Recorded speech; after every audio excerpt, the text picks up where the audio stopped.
Hi, this is Andy C from the Australian Golf Academy, and I want to talk to you today about the grip and placing your hands correctly on the club. You can see I've drawn a few lines in on the hand already just to give you a very clear idea of where the club's going to lay in the left hand, and I'm going to highlight them a little bit more, just like this. When you place the club in your left hand, it definitely runs through the fingers. Okay, now it runs through where the two creases are on the forefinger here and through where the little finger joins the left hand. When the hand comes up and over, you'll find that this section of the hand through here will actually sit up on top of the club, and the heel pad here definitely sits up on top of the club. The reason for that is because we're going to make the left wrist a hinge in the whole golf swing, and the placement exactly like this is quite important for that to happen. When we've got the finished product or the finished left hand grip, this is what it should look like, and you can see that it is held in the fingers with the heel pad on top of the club, and this thumb is just very slightly displaced over to the right hand side. There's good reasons for that. When we place the right hand, the lifeline of the right hand needs to go directly over this left thumb. This is the finished product from the other side, so that's what your left hand grip should look like if you're looking in a mirror.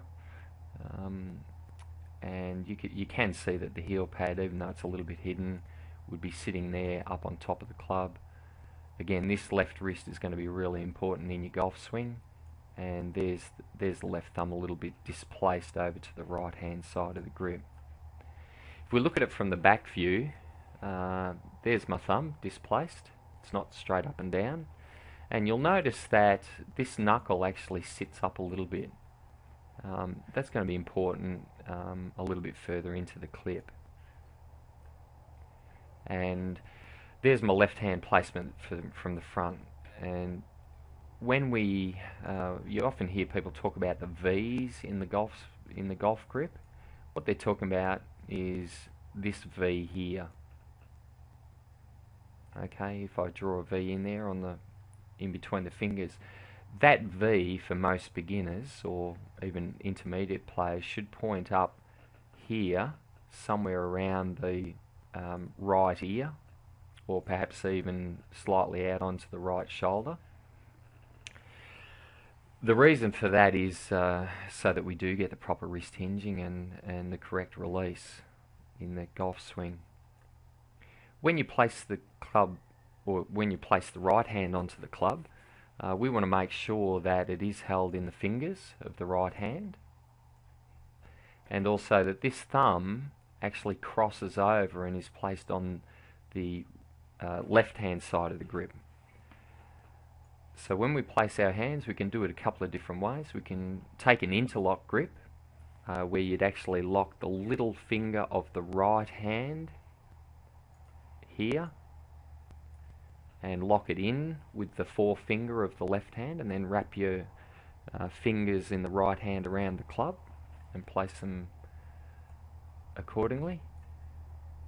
And this is what an overlap grip looks like, and probably 90% of the world's best players use this grip, the overlap grip, and it's the one that I tend to favour, where you would actually just hook the little finger of the right hand here onto the back of the knuckle here of the left hand, and then just lay the club through the fingers and make sure that the thumb is displaced over to the left hand side.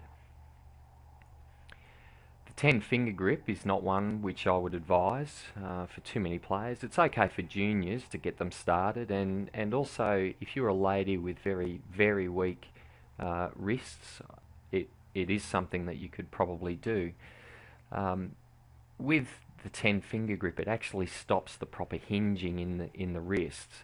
So I don't suggest it really, for players who are over the age of 10 years old, and probably ladies who really struggle with supporting the club at the top of the backswing. It's okay. then when you've got your grip finished, this is what it should look like on the club.